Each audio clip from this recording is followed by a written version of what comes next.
And welcome to another episode of the Dynasty Trades HQ podcast. My name is Michael Cipes. You can find me on Twitter at FFBlitz, and I'm here with my partners, Jeremy Browand. You can find me on Twitter at DFF_Madman. I'm the Dynasty Madman, and I feel about as great as Salma Hayek's bosom at the Golden Globes. Oh, yeah, I saw the stuff you were tweeting. And Shane Manila. Yeah, you know what's amazing about that? I remember like when I was in my, 20s, early 20s and thinking like, oh, a 50-year-old woman's disgusting. Selma Hayek is 53 years old. Oh my God. Oh my God. The funniest part to me, she'll always be Isabel Fuentes Whitman. Did you ever see that movie, Fools Rush In, when she lived in Vegas? With Matthew Perry. Yeah, with Matthew Perry. Yeah, that was the movie I liked. Yeah, I thought it was funny at the end of the Golden Globes, trending worldwide. There was football games and everything that day, but she was the number one trending thing worldwide after the Golden Globes. She deserved to be. Yeah, I mean, she stood out on the stage. That's pretty funny. But here in Florida, we're all still celebrating and I'm sure in other places around the country, the Tennessee Titans sending home the New England Patriots. I love so many things about that, from Vrabel, ex-player, ex-coach with them, just all of that, beating his mentor, and in such fashion where he actually made him cuss at the refs. That was the greatest. Cursing about some of the game playing that. I mean, just so many angles of that where it was beautiful to me. I loved it. Let me ask you, when he was screaming, because Belichick was screaming, that's fucking bullshit. When Vrabel did the multiple penalties in a row to kill 50 seconds off the clock, that was awesome. I've never seen anybody do that before. Yeah, it was a lot of time. It was a minute something or almost 2 minutes that they killed in total. Yeah, pretty amazing. I mean, honestly, Belichick's done that kind of stuff before, so he's really just given the coach his own medicine. What I thought was funny is the Patriots set out to stop the Titans' passing game and receivers by playing so much, too high like they were, and basically just let Derrick Henry run all over them. Like, what? Why did they do that? That's the thing. Why? Wasn't there anything else they could do? It was all game, man. So I started rooting against Vrabel before those penalties, but because he was punting from the 35 on his opponent's 35. His opponent's 35. That was crazy. I hate Neanderthal football, so at that point, I rooted for the Patriots just a little bit. Take a shot or a long field goal. Wait, you were rooting for the Patriots? I think he got pissed. It wasn't so much that I was rooting for the Patriots because I hate them, not as much as I hate the Seattle scumbags. But, that's right. Yeah, that was the other thing that happened. Yeah. But, anytime coaches do shit like that, where they just start doing Neanderthal football, like you go to punt because you got to pin them deep here. You know what I mean? That shit. And plus, Mike Vrabel is a fucking rockhead. Like, the dude shouldn't even be an NFL head coach.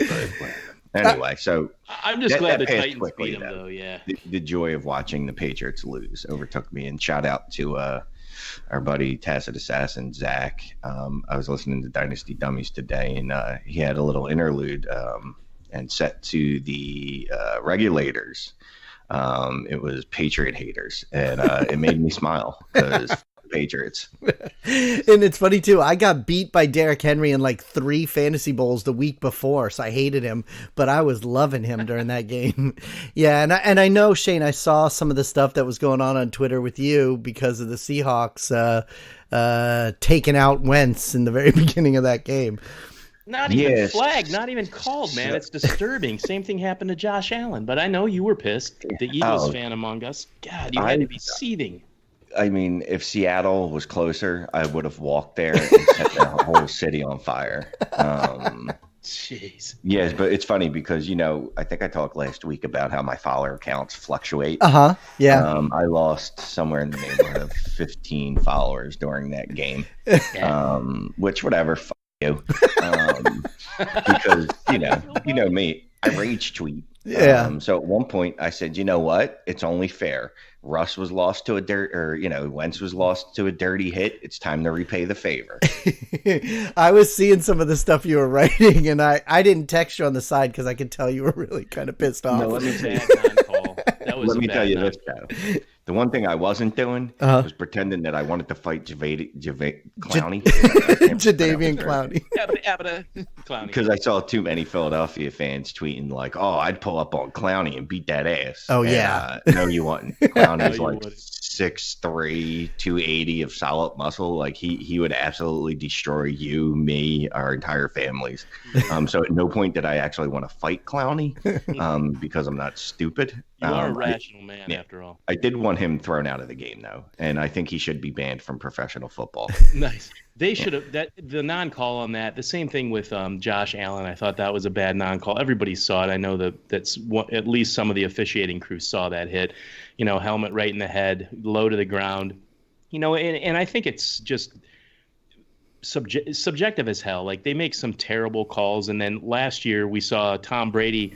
I think it was they got a first down out of it, of course, but Brady was basically lightly brushed against and it extended their drive, extended the Patriots' drive last year. And then you see guys just getting hammered and no calls at all. I mean, that we can't have that kind of disparity in the NFL and take it seriously. It starts to become more like, and sorry, Mike, but professional wrestling. I mean, come on. That's fine. I realize it's an entertainment industry, but we need to have some level setting and some standard of how you make a call. When a helmet to helmet crushes, a quarterback, you probably, since you're trying to keep this head trauma down, you probably want to consistently call that. I don't know. Oh, yeah. Yeah, that would seem like a good way to handle that. But they didn't. Eagles lost, and whatever. They were playing, at one point, Deontay Burnett. Deontay Burnett actually ended up with more snaps than J.J. Arcega-Whiteside, which is not good. Deontay Burnett, who joined the team 2 weeks ago, had 13 snaps to Arcega-Whiteside's 12, and Arcega-Whiteside's only reception was actually negated off a penalty because the penalty gave the Eagles it's a shame, first. Man. Sega, it's too bad Sega couldn't capitalize on his rookie season with the injuries they had, and also to help your team along there. I still think, long term he can develop. I think he will develop. I don't know what the problem was. I expected him to be one of the guys that might develop more quickly, but that didn't happen. I still hold out hope for him, but I wanted to know. And by the way, Happy New Year's, guys. This is the first show we've done in the new year. What do you guys think is going to happen this weekend in the playoff games? Who do you guys, I have to ask you, who you think is going to win these games and go to the championship games for the AFC and NFC?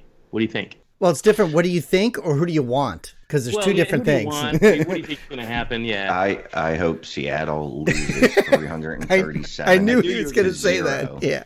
And I never root for injuries, but if any of their players happen to get injured, I wouldn't be heartbroken over it. I'm certainly not going to root for it because that's apparently poor form.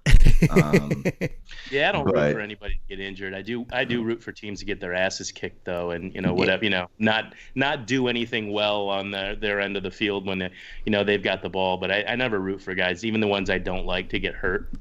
So I'm rooting for. I think it's going to be Baltimore. I don't care in the other game. It's going to be San Francisco and Green Bay. San Francisco will beat Green Bay in the NFC Championship and then get destroyed by Baltimore in the Super Bowl. That's funny because that's what I was thinking. That would be San Francisco and the Ravens. Being down here in South Florida, though, I think it would be really cool. I mean, Tannehill already did one upset by sending the Patriots home. If somehow they could beat the Ravens and then Tannehill come to Florida to play in a Super Bowl at the stadium that he played for all those years, it's not going to happen, but I think it would be kind of cool. It'd be different, too, because it'd be the first time that stadium was filled when he played in it. Exactly. I've got the Niners and Ravens. I've got the Chiefs and the Seahawks. I hope the Seahawks. I know you don't, Shane, but the Seahawks. I hope they knock off the Packers. I want to see Russell Wilson, and I think the Ravens can pull this game off. They're playing at home. They're playing well, but honestly, the Titans have a good defense, and I think that's going to be a heck of a game. So the Titans could definitely beat the Ravens in Baltimore, but we'll see. It could be fun. That's how I see it shaking out. Yeah, I it could think be we're going to fun. have some good games this time around. Well, you know what's funny? When we went off the air last week, we were trying to go out and we were saying goodbye to everything. And then Shane out of nowhere was like, "Hey, did Jason Garrett get fired yet?" You know, and we were like, "Well, we'll have to wait and see by next week's show. Maybe something will happen." And something did happen over there with Dallas. They kept moving his desk, man. They kept moving his desk around. He finally ended up in the basement, like Milton Wadhams in Office Space, and they finally, that was enough. That was the final straw. They didn't get his red stapler back to him, and he just left. I think they forgot about him. Technically, he's still there. I was wondering what happened, and I had to ask Twitter. Yeah, because apparently the Giants asked for permission to speak to him. Yeah. And I said, well, why? And apparently he's under contract until the 14th. Yeah. So technically they have 2 head coaches right now. So it was pointed out to me on Twitter today. So what do you think about McCarthy there? I don't know, because there was a couple interesting stats that I read. I think it's going to hurt Zeke, because McCarthy has rarely had a running back in the top 12 in carries. Yeah, all the complaining we did, Shane, about the Green Bay Packers running backs over the years not really having, a bell cow all the time. And but they were also shitty running backs, though. Yeah, so I mean, there's also that. You also wonder, well, is it because he had Aaron Jones, who wasn't this version that we saw this year, a touchdown god, and even Jamal Williams looked a lot better this year. Zeke's a different animal. He is a bell cow. So I don't know. I'm interested in that. But there's still so many moving parts. Like, is Amari coming back? What I mean? Obviously, they're going to franchise Dak, I would think. I can't imagine they let him leave. Look, the guy said he took a year off and studied other offensive schemes and whatnot. So I'm interested to see, because his offense was just vanilla. Like, there was no pre-snap movement. Just very vanilla. Defenses were able to figure it out and jump routes. And the thing of it is, rumors were that at the end there, they didn't even really have a lot of, like you said, it was vanilla. They didn't have a lot of scripted plays, and receivers are just trying to get open, and Rodgers is just trying to find them because he's able to do that. It was more like backyard football than it was, NFL, plays with, timing routes and stuff. It just the West Coastness of it seemed to just kind of disappear. Wasn't it also him and Rodgers butted heads and they didn't like each other too? Yeah, well, Rodgers basically did everything except hold a press conference to say that Mike McCarthy is a terrible head coach. And, Mike McCarthy, like I said, towards the end, it was not good, but Mike McCarthy still led some high-powered offenses during his time in Green Bay. He did win a Super Bowl with them. Now, how much of that is Aaron Rodgers being able to play off script and things like that? I don't know. But, I mean, it almost seems impossible to go to Dallas and screw that offense up. I think they were second in yards last year. That's what I'm thinking, too. There's talent in all the right places there. If they bring Amari back, you figure you've got a guy that should still be a wide receiver 1. Michael Gallup should still be a wide receiver 2. I'm not looking at the stats. I'm assuming he was somewhere around there. Right. Zeke will be an RB1. Yep. I think Blake Jarwin has a chance to be a top 12 tight end. So unless he screws it up, I don't see it. Can't hurt their fantasy assets. The funny thing, I think too, when you're saying that stuff about, well, he never had the running back that way, I can't imagine if his style of running an offense was not using the running backs and then sit there and go, I have Zeke, but I'm not going to use him. That would be like a terrible, worst decision of his life. Not to use a running back like that if you have a running back like that. It just seems like that's not going to happen. We've seen coaches do really stupid shit. Yeah. So forcing guys to play certain roles that maybe they're not adept at playing, instead of going with the talent they have and using this, the skills of the guys they have to base the offense around. I know, hopefully he's learned, like he said, and I don't care if they win.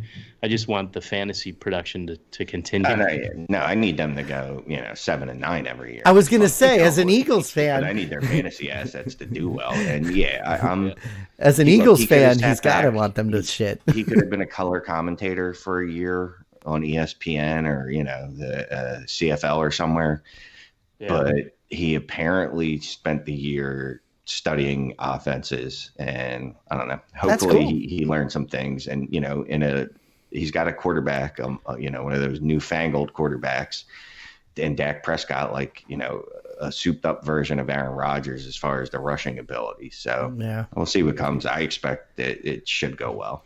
It's funny, speaking of color commentary, I heard today that Monday Night Football, they fired Booger and that other guy, Mike, or they're going to replace it all? They said they want to, and they want to offer the gig to Tony Romo. Yeah. Oh, is that what they said? Tony Romo, dude. Yeah. Yeah, Romo, I think he's the best one out there doing it right now. But, I don't know what McCarthy's contract status was, like how many years or whatever, but I know the next coach we have on here, Shane, you wrote in bold letters that he got a 7-year, $60 million contract that could be... Sorry, go ahead. Like when I saw it, I thought it was a mistake. You know what I mean? So who is it though? We didn't say who it was. $760 million. I'm like, what? This guy is a first-year NFL coach. Who is it? Don't get me wrong. Like I think it's a great hire, actually. But who? Tell everybody who. He got paid. Who? Tell everybody who. Oh, Matt Rule. Matt Rule, baby. Matt Rule, who he's an interesting guy. He's for the Panthers. He coached. Panthers hired him. He coached in the NFL, but his head coaching experience. So he took over a Temple team back in 2013, and Temple was a laughingstock in college football for basically my entire life. From the time I can remember football. Yeah, like the entire 80s, 90s. Like they were so bad. In elementary school and high school and grade school, we used to be able to get like as many free Temple tickets as we wanted. Like we could go to any Temple game and get as many tickets. Like we would take stacks of Temple football tickets. I'd never go. But like they would give them out as like, oh, you read 4 books. Here's 38 Temple tickets. Nice. And you're like, I'm not taking my family to this. It's embarrassing. Did you read that many books? That's funny, Jerry. No, but that, we used to get those in school. And I'm sure I'm not, if anyone else went to Philadelphia public schools that listens to us, they can back me up on this, man. We used to get Temple.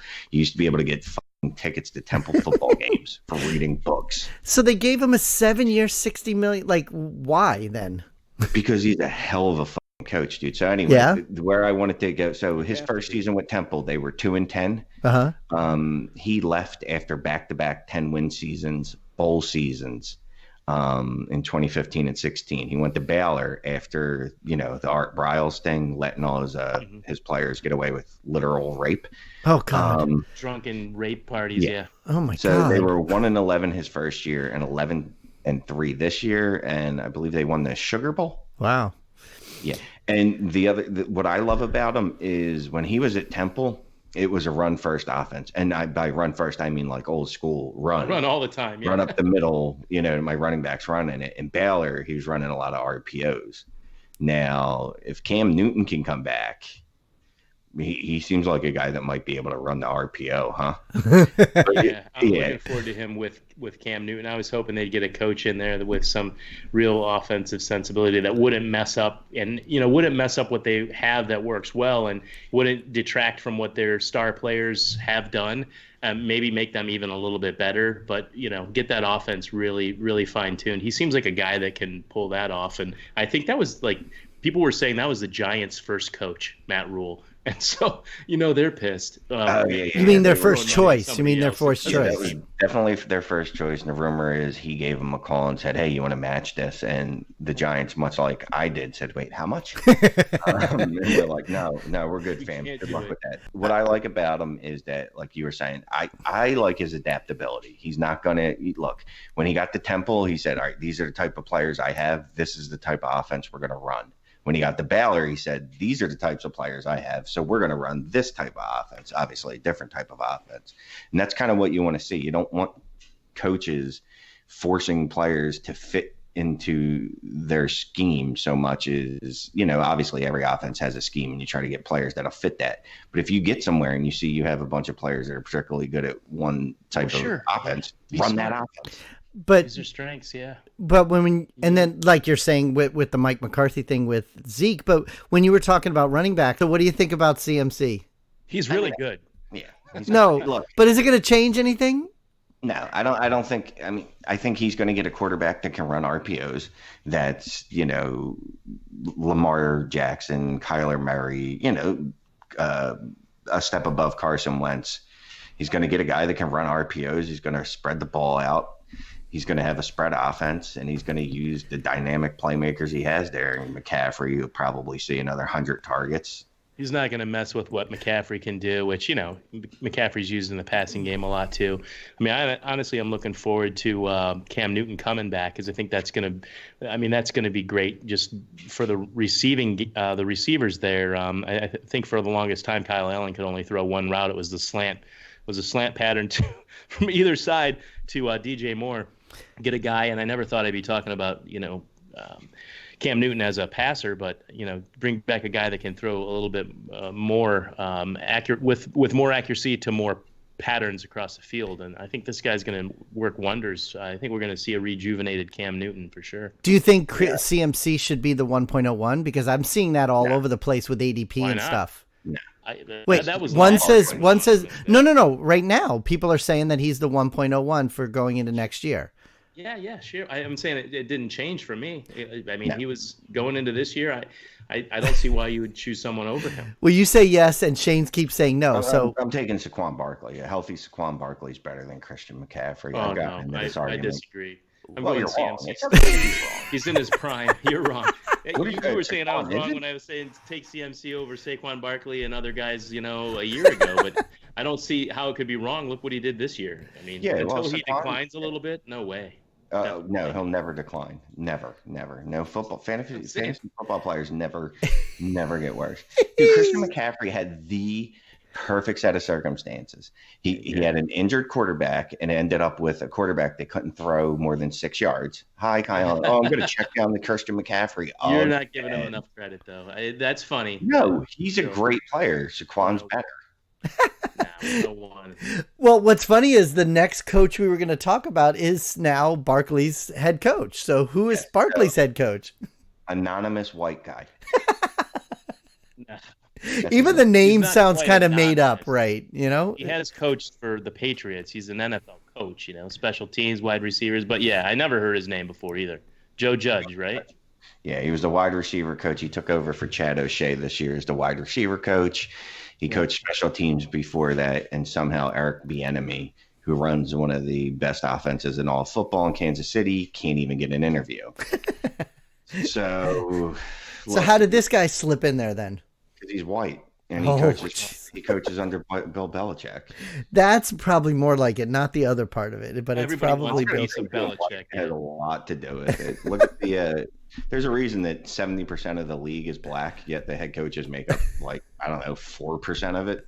First of all, I know you're making up numbers, but you're probably right. But I'm just saying, players are 70%. Right, but the coaches can't be 4%. I mean, that'd be like. And I'll tell you what, the league should give Tony Dungy a trophy, a statue, all of it because of what he's done for the NFL with Tony's black awesome. coaches. Just about every guy in the league that's been successful can attribute some of that success, at least, guys that have come up through the NFL, to Tony Dungy being on his staff, talking about Pittsburgh's coach, other players, other players, former players that became coaches and coaches under Dungy. I mean, it's a huge list. Marvin Lewis, tons of guys that Tony Dungy has influenced that, he chose and they became successful coaches like him. And I think if you find all those connections, it's pretty amazing how many people's lives he touched, how many coaches can say, hey, Tony Dungy gave me a start. It's pretty neat. Yeah. Shane, you just started cracking up about something, pointing at the screen. What was going on with you? I got a trade offer. Me and this guy are clear. I was going to say, because people could hear him laughing while you were talking, Jeremy, so that's why I mentioned it. We are not on the same wavelength. As long as they realize he's not laughing at us. And I wanted to make sure that the audience didn't think he was laughing at what you were saying, so that's why I asked why Shane was cracking up. Yeah, anybody that knows by listening to this show knows that Shane does other things while you and I talk. He doesn't listen to us. I was listening to the Tony Dungy. Tony Dungy did great, but I mean, it hasn't changed the fact that unless you're a white guy, that your chances of getting a head coaching job in the NFL are pretty small. No, I'm just saying you were cracking up, so I'm telling it for people why you're cracking. So what's the trade offer? Trade offer, such as it is. He's offering me Dak Prescott, Alvin Kamara in a second, which is pretty good, right? Yeah. In a one quarterback league. He would like back Lamar Jackson. Okay. And if you stopped there, it would be one thing, but keep going. Miles Sanders. And A.J. Brown.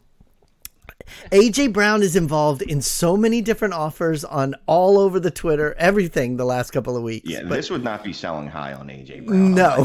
So I would get and looking at this honestly, Dak Prescott in a second is about Lamar Jackson, even in a one quarterback league. Right. Alvin Kamara to me is not worth Miles Sanders and AJ Brown because I think Miles Sanders is a top 12 running back next year. You do. And AJ Brown is almost pushing DJ Moore out of my heart. But he's not quite there. He's oh my God! Tier below, right? Yeah, below you better not go there quite yet. We'll see him matched up against more than the secondary cornerbacks next year. I think he's got a really good future, but I wouldn't go crazy and change your DJ Moore love into AJ Brown. I would. I would. I would. I can't wait till the day you send me like 12 first-round picks to get AJ Brown back in the listener league. Look, I still love DJ Moore. I still think is the more complete prospect. Obviously, he's actually shown more. I think. Look, they're both special players. I think both those guys are top 12 receivers, or at least they have that in them.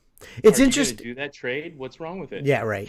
No, but you know what's interesting? He's not going to do that. But he definitely doesn't listen to the show. Yeah, and let me ask you something. Trying to get Sanders and AJ Brown. When you said Sanders, but wait, you said Sanders. You said Sanders is a top 12 guy next year. Is that what you said? Yeah. Jeremy, didn't you ask me even today? I think it was a trade offer that had Miles Sanders involved in it.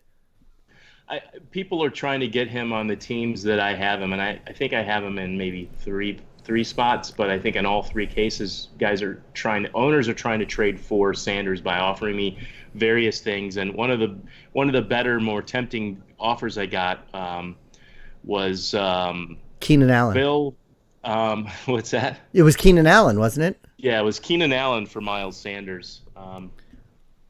Yeah, so it is what it is. That's one that I sent to you guys to see what you both would say. I already knew Shane would say Sanders, and I figured you might say Keenan Allen. But it's one of those offers that shows the progress that Miles Sanders made last year, and the lack of respect that I think that Keenan Allen gets now. So I think I lean slightly to Keenan Allen.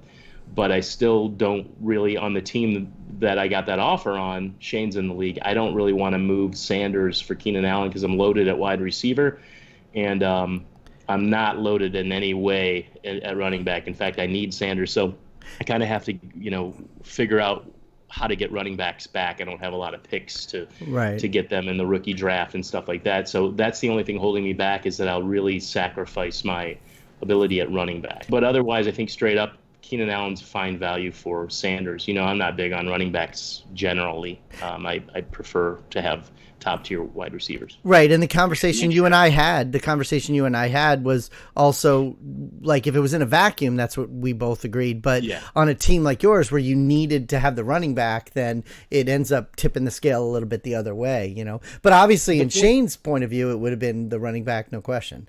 Yeah, absolutely. And the point that this raises for me, guys, and some of the things I've seen in threads in leagues that I'm in, where how guys always bring up the other leagues that they're in, and hey, I just did the startup draft. This is crazy. Look where AJ Brown went. Look where DJ Moore went. Look where Miles Sanders went. And these players are all getting drafted super high. And of course, what falls to us if you're able to cherry pick and you're experienced at startup drafts and taking what falls in your lap.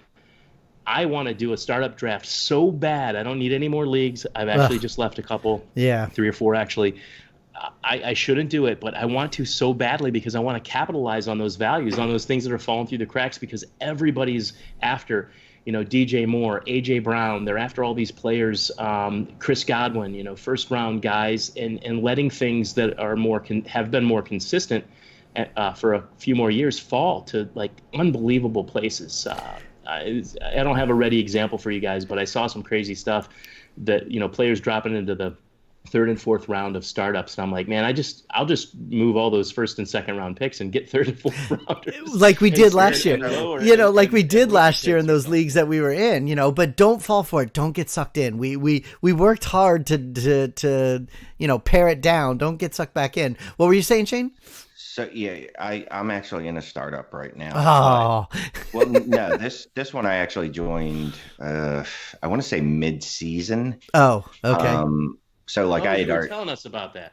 This is no. This isn't one of the orphans I took over. This is a brand new startup. But like it started the league, like some of the bylaws and so all that stuff. So anyway, it finally just kicked off Okay. last week, and it's blind bidding Oh, for your picks.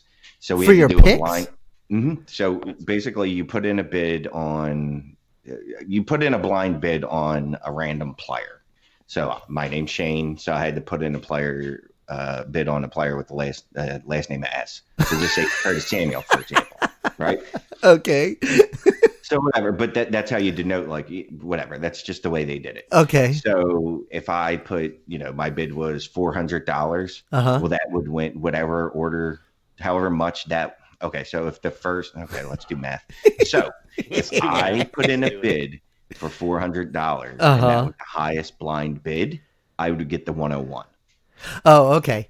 Okay, and then so forth. So all the Okay. way down. So you could choose to bid as much as you want. You could, put in 10 bids and hope that you get 10 first rounders, whatever. I ended up. Oh, you could get multiple ones. Oh, right, because you could put in bids on 12. There's 12 picks, so in theory you could put in 12 players, and if you win all those bids, you would have won all those picks. But I kind of like the sound of that. I'll have to get more information. I was gonna say it's a little. I really like that bidding. Yeah, it's a little different. Yeah. So you ended up with 2 first-round picks, you said? Yeah. So and I ended up with Devontae Adams at 111 and Alvin Kamara at 112. Oh, so you had. And then it did that again. We did the same thing for the second round. And then we did it again for I want to say the third and fourth round. Oh my So God. the third and fourth round, when it's multiple rounds, if I bid $100, I won the bid, I would get the whatever. If that was the third highest bid, I got the 303 and then the 403. Who's the commissioner of this league? Because that's a lot of work. It is a lot of work, man. That's what I was thinking. A lot of work to do it too, to be engaged in that as an owner. But it does sound fun. Yeah, it's pretty cool. Trey Barrett and I believe Trey Barrett. I know that name. I think. Dynasty Joe's. Oh, okay. Because that is definitely a lot of work. So, all right. But you're not doing that the entire draft, are you? Is there going to be until the 12th round? Oh my God, it's that's cool crazy. Because what happens is you do the bids, and you wait for the waivers to go through. Yeah, and then you get to draft, and then you do the bids again, wait for the waivers to go through, and then you draft. How often are you doing that? We're in the 5th round. I got shut out of the 4th, 5th, and 6th round. Or, excuse me, the 5th, 6th, and 7th round. Oh shit! The stickler for the rules that I am, I didn't realize that there was the blind bidding that just finished. I didn't realize it was for 3 rounds. I thought it was yourself distracted. Yeah. Squirrel. I like when you yelled squirrel. I love auction drafts. Some of them are better and more fun than others, but I love auction drafts. In fact, most of my teams that I love my roster, they might not be title winners, all of them, but the teams that I prefer the rosters in are generally the ones that I've been able to get by auction. And snake drafts are just man. Yeah. You do them. It's fun. It'll do. Yeah. And it's just such a, I don't know. It feels like you're just going through the motions a lot of times. And I don't always love those teams. I have a lot of players that I just felt like I need to get this player. He's a good player, but I don't really care that he's on my team. And so the teams I love the best that have more of the players that I prefer, those are auctions, man. I think that's just the way you got to do it now. To keep that carrot in front of you. I've always loved auctions. Auctions are so much fun. There's also rookie picks in this draft and Devy picks. The auction altogether. Do you do that at a separate? No. Where everybody has a shot, or you could just pick them in this draft. And when it's a Devy pick, you can pick just the Devy name, not Devy pick 101. You pick the Devy pick. No, it's Devy pick 101. Okay. So real quick, the 101 in this draft, the 2020 101, when at the 204, which let me give you some names that goes before. Wow. You're looking at, and the scoring is off the wall on this too. There's points per target for running backs. Oh, so there's a lot of variances. There's points for first downs for wide receivers and tight ends, but even that isn't equal. So there's a lot of variance. So how many teams? 12. Oh, okay.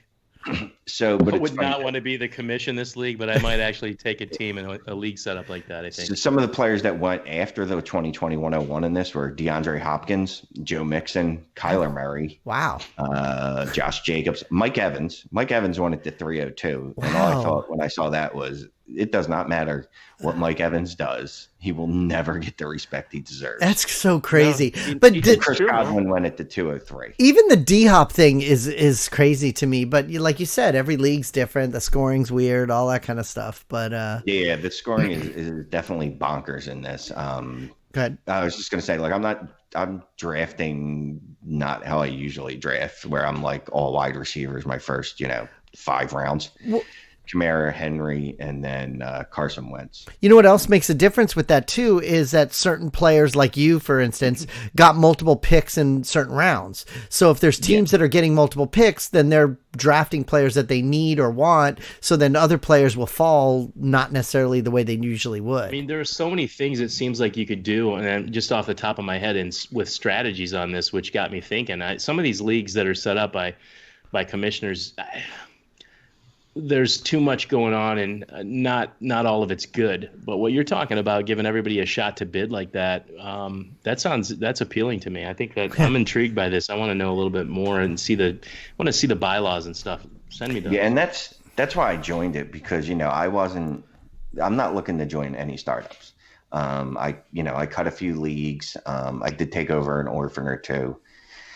Whatever, but either way, I'm down, and I have no desire to join any new startups unless either it's something unique like this, where it's not so gimmicky. Like there's some leagues that I think are unique, but to me, it wouldn't seem fun. Like I know John Bosch has the Superpowers leagues, and I know people like that, and I'm not bashing that.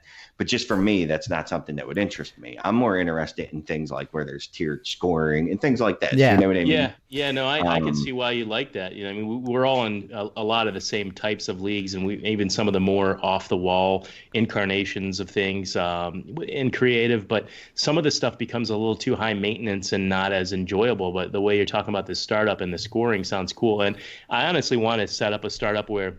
And I don't want to volunteer myself to be commissioner, but I've often thought, hey, I want to do a madman, invitational league that has a lot of, that's set up in a certain way, aspects of Devi, some different scoring, just not your just vanilla league in any way. And I wanted to do it last year, and I'm still not there, so I'm taking ideas here and there, and I definitely want to go auction.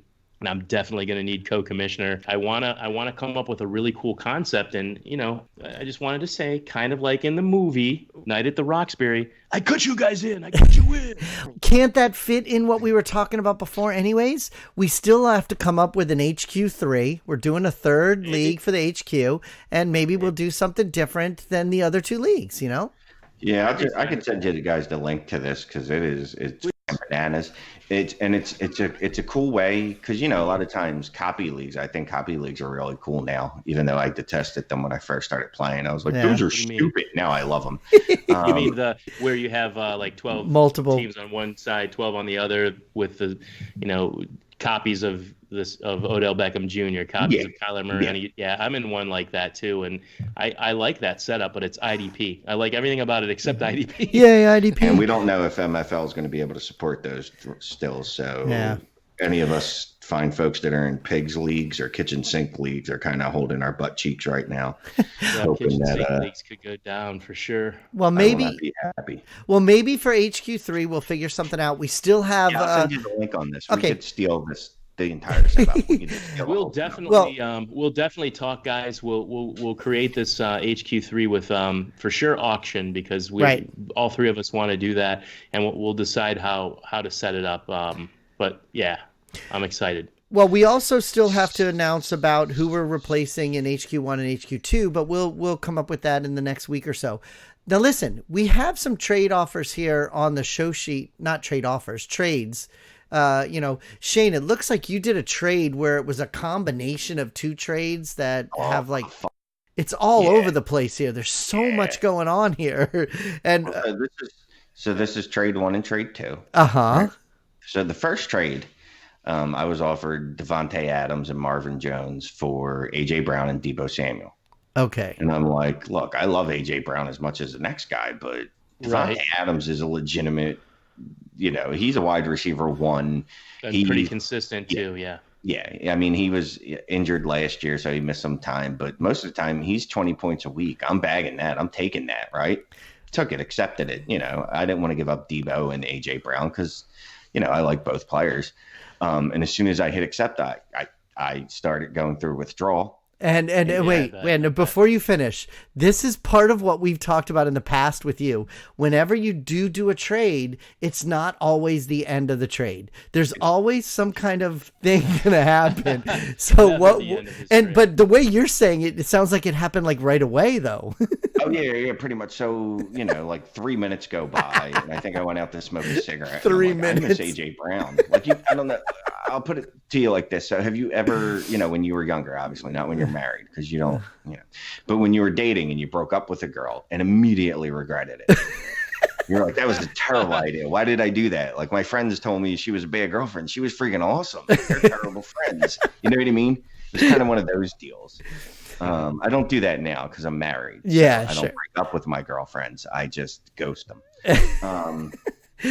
So 3 minutes went by. You had a cigarette and you said, "Oh shit, I miss AJ Brown." So what did you do? So I just started sending him furious offers, like I want him back.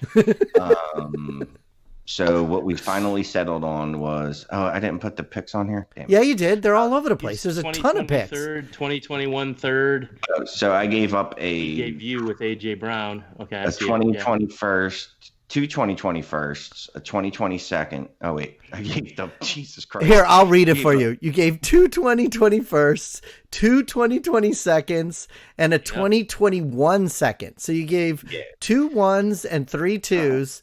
And you got AJ Brown and a 2023 and a 2021 third back.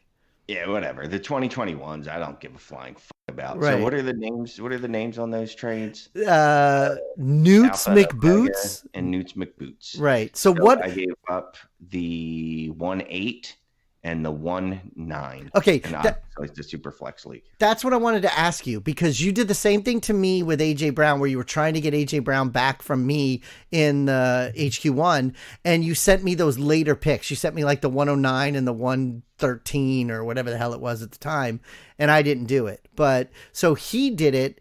Plus, you threw him 3 2s as well. So that means. I was just slamming 2s at him like, you need another second? I got another one. So that means wouldn't reject your offer for sure. So that means you traded Debo Samuel 2 firsts and 3 seconds for Devontae Adams, Marvin Jones, and 2 thirds. Jones and AJ Brown. No, because he got AJ Brown back. I'm saying ultimately he gave up Debo Samuel. No, I'm saying what he gave up. He gave up Debo Samuel, 2 firsts and 3 seconds, and he got Devontae Adams, Marvin Jones, and 2 thirds. Yeah, and then the 2 seconds I gave up, I just looked them up. So I gave up, so in total, here are the picks I gave up. I gave up the 1-9, the 1-10, the 203, the 211, and a second from next year, my second. No, I think I'm happy with that, especially when you combine the two together. The way I looked at it was I was thinking of the net that in the end he gave up Debo Samuel and all of those picks for A.J. Brown, Marvin Jones, and Devontae Adams, because essentially that's what he did. Well, yeah, but he never gave up A.J. Brown. When you combine the two deals together, A.J. Brown gets negated like it was never there. No, he still gave up all those picks, though.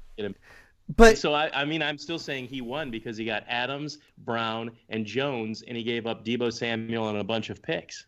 Yeah, right. I mean, at first I was like, you gave up all that, but then, looking at what his net return was based on the net loss, I still think he you win this trade. Of course, those are picks. Who knows what those picks are going to turn into? Yeah, trade for the guys. If these guys hit, if Jacob hits on any of those picks, trade for him at the end of next season. Well, that's the other thing too about trading picks. I mean, you can always end up doing that. The funny thing is, money. It's like money in your pocket. You want something, you have to spend the money. The money is just money. If you want to buy a guitar or a new stove for your wife, let's say, that she makes you buy because there's a double oven in it. I mean, I'm just, people do that at Christmas time. So, it's the very money, specific. The stove makes people happy. You don't buy your wife a stove for Christmas. Jesus Christ. No, you buy that in like awful. So listen, the only thing she got, it's just one of the things. It was like $1,500. I would not in 1,000 years would I buy my wife a stove and be like, Merry Christmas. And I'm a horrible person. Oh my God. All right. Hold on. So look, we've been talking about that there's so many AJ Brown trades and everything, and it's crazy. Twitter's been going crazy with that. But we did have real quick, to our listeners. Yes. You should be cashing out on AJ Brown right now. Look, I love AJ Brown. And I probably won't do it because of stupidity. But you need to cash out on this guy because you're telling him that well, wait. You trade him away, I know. and then you're so upset with yourself that you turn around and look what I gave up with like 5 picks. But I gave up 2 firsts and 3 seconds for the guy. Look, well, that's what I'm telling our listeners. Like, dude, cash out on him right now. Okay, well then that leads into what I was just about to ask you. When you're saying about cashing out, what I was going to ask you is we did have one of our listeners who asked me about a trade, and I told him that I would bring it up to you guys in the show. And it actually has a whole bunch of the pieces that we've been talking about over the last couple of days and tonight. So this guy, his name is CDN Leota, looks like. And he's in a 12-team half-point PPR. And he wanted to know if he should trade Mike Evans and the 110 for DJ Moore and AJ Brown. Yes. I would do that, I think. Well, and I figured he also has you can go either way on that. Well, I was going to say he also has D-Hop, Cooper, and Chris Godwin. Yeah, I don't care. Yes. But yeah, well, what I was going to say, I told him yes too. I said I love Mike Evans, but I mean, with right now with the way that things are going and the way people are paying so much for some of these guys, he could do that trade. And the fact that he does have all those wide receivers means that he's open now to be able to trade some away to get some other stuff, you know. And the 110 is 110. Who cares? But I did tell him that I would, and he said thanks for the advice. But I said I would ask you two guys your advice of what you would tell him to do. Yeah, so the way I'm looking at this is any way you want to slice it, DJ Moore or AJ Brown are significantly worth more than the 110. Correct. Yep. I would go as high as probably even in a super flex, at least a 1.5. Right. So let's say AJ Brown is greater than that 110 for sure, without a doubt. You do right that. By at least 36%. I love how he's going to make up numbers, but yeah, go ahead. DJ Moore. No, this is all the tradeometer. DJ Moore and Mike Evans. I gotta be honest with you. I think I would take DJ Moore over Mike Evans. Oh, really? Yeah. I mean, he's younger too. Younger, just starting out. Yeah. Man, I wish I had DJ Moore in the listener league. I would send him over to you for Mike Evans. Yeah, well, look, I don't know. You sent him AJ Brown for Mike Evans already. Well, actually, it was the other. No, he sent it to me. Yeah, I'm saying I would send it back. Yeah, no. But go ahead. No, I won't give up Mike Evans for AJ Brown. No. You just said for DJ Moore, and I said I wish I had DJ Moore on my roster. Is what I said. Yeah, I do too, because then he'd be on my roster. Exactly. That's what I'm saying. But Mike Evans, I'm slamming 110. Yeah, me too. DJ Moore, AJ Brown. I mean, you couldn't fault somebody for getting the 110 and Mike Evans either. I mean, I wouldn't dog that person. In fact, they might be right, but I think sending Evans in the 110 for DJ Moore and AJ Brown right now, especially with the hype for both of those guys, you could turn one of them into something greater than Mike Evans or the 110 anyway. So you probably just a plus, yeah, a win-win kind of thing for you. Well, we had one other thing on here that was sent to you, Jeremy. Correct? A listener sent something to you.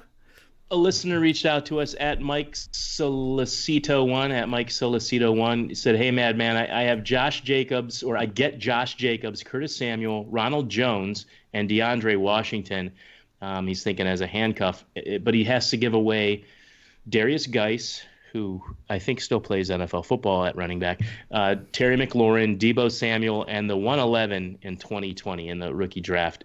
So he was torn about, what he should do on that trade. He really wants to improve his running backs, really wants a piece of Josh Jacobs, and is looking at Ronald Jones, potential from this past year. And he's, moving Geis, McLaurin, and Samuel as entities, and then the lottery ticket 111. And so what do you guys think? And then I'll tell you what I told him. Well, I would definitely do that trade. I would take the Josh Jacobs, Curtis Samuel side. I love Darius Geis, and Shane keeps telling me to get rid of Geis.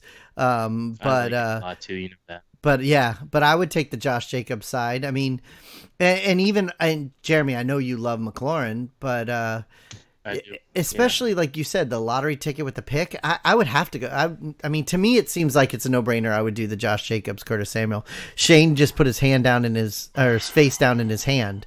What's the matter? What are you thinking? Because I'm just, I'm trying to just reconcile in my head. Are McLaurin and Samuel going to be the lead wide receivers on their teams, or are they going to slot in behind someone else? Now, which Samuel? Because there's two Samuel, though. Which Samuel are you talking about? I'm sorry, Deebo. Yeah. Curtis Samuel is obviously behind DJ Moore. Right. And in case anyone missed that in the offseason when you were telling me that Curtis Samuel was going to be as good as DJ Moore, suck nuts. You brought that up last week, too. That's so funny. Unbelievable player. He did so well. I feel so bad for all those plays. He was wide open more than anyone in the NFL, completely wide open, and the quarterback couldn't find him. So there are some things there that he should have had better stats, without a doubt. But you're saying that Deebo Samuel and Terry McLaurin may not be wide receiver ones on their team. So keep going. Yeah. What are we going to say? That's the only thing I'm thinking. I'm trying to figure out, look, is McLaurin going to be the guy in Washington, and is Deebo going to be the guy in San Francisco? I don't know.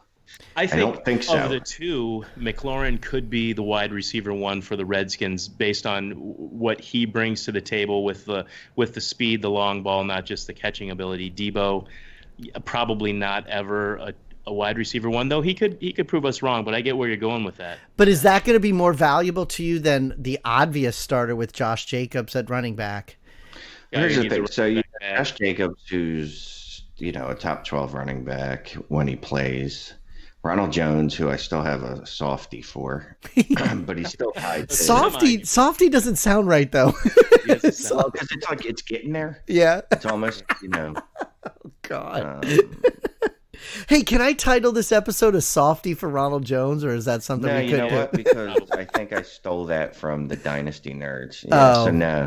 Okay, then never mind. Yeah. I like Curtis Samuel more than Deebo Samuel, and Josh Jacobs is like the biggest piece of this trade. So I'll just tell you guys, I suggested that, needing a running back, and based on what was happening here, that, you get Jacobs, Curtis Samuel, Ronald Jones, and Washington's just a throw in a way. Because who knows what Geis is ever going to do. I mean, is he ever going to be even as good as Ronald Jones, too? We don't know for sure. So, and we don't know what the 111 is going to be. So I think the guy betters his team by getting Jacobs and Samuel and Jones, too, over those other players. And, I love Terry McLaurin, but I think I like Curtis Samuel even more. Yeah. What I love is that you're calling him Ronald Jones, too, and not Ronald Jones the second. No, just because you're talking about him like he's a movie sequel and not a human. Because there's the two ones next to his name, but Ronald Jones two. Ronald Jones. I meant also. Ronald Jones Jr. Rewind and listen. I meant Ronald Jones also. So here's the problem with the Ronald Jones is Bruce Arians is got his head stuck up his ass. Bruce Arians, I know I said this last week. He's not a good coach. I'm sorry. If you can't find a way to use O.J. Howard and you can't use, obviously, Ronald Jones because he can't pick up a blitz, well, guess what? When he's in there, don't have him pick up blitz. It is funny, though. They didn't use O.J. Howard, but yet Winston threw, and I'm not talking about his 30 interceptions, but, he had some really, really good passing games in yardage and touchdowns to Godwin, apparently, is the only guy he can throw to, and then some to Mike Evans, of course. But, O.J. Howard was written out of the script, which, I mean, I don't want to laugh at all the people that thought he was going to be a star this year, because Bruce Arians has to use O.J. Howard because O.J. Howard's just so good. He's never had a tight end that good, and he disappeared. He did worse. It's crazy. I mean, it's unbelievable. Like, I don't know whether to call him, O.J. Njoku or David Howard. I'm confused. Like, are they the same guy? These two studs that don't get used in the NFL? What the hell's going on?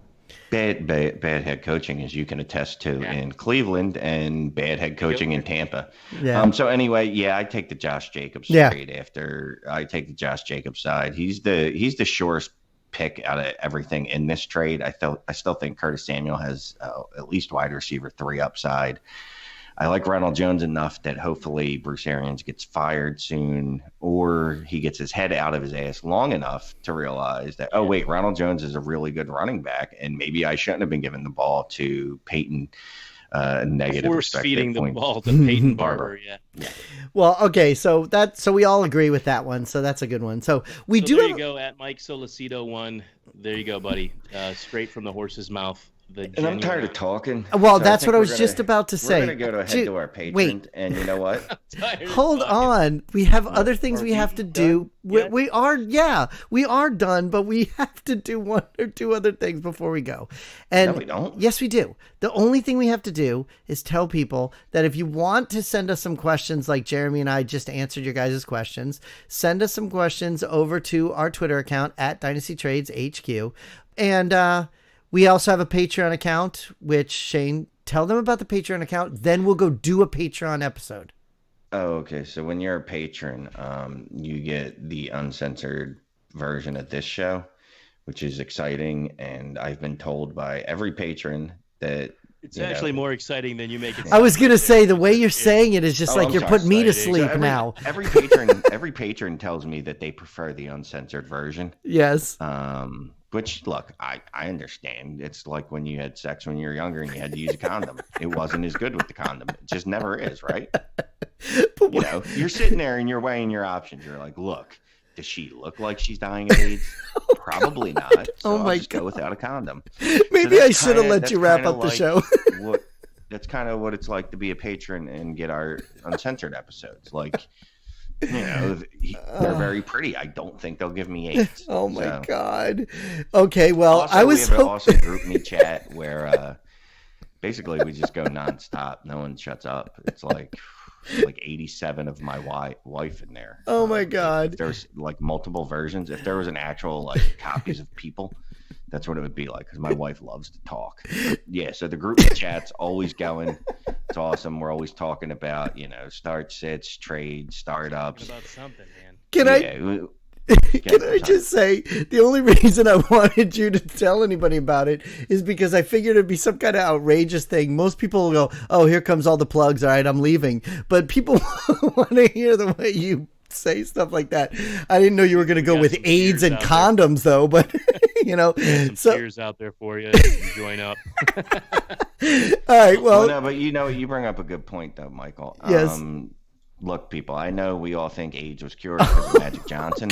It hasn't been. You still have to use condoms. Did I bring that point up? I don't remember that I brought it up, but either way, I think we're going to just leave and go do the Patreon account. So thanks for listening. We'll talk to you guys next week and say goodbye. So on the Patreon episode, yeah. What? You know, I think we're going to talk about a little bit of the off-season buy strategy. Not so much the players you're buying specifically, but I think I'd like to talk about what's your strategy to determine the types of players or the actual players that you're buying. So now I want to say goodbye, Shane. Okay, goodbye, Shane. And yeah, that's a good idea. So it's going to be blind love. All right, we'll talk to you guys next week. Bye.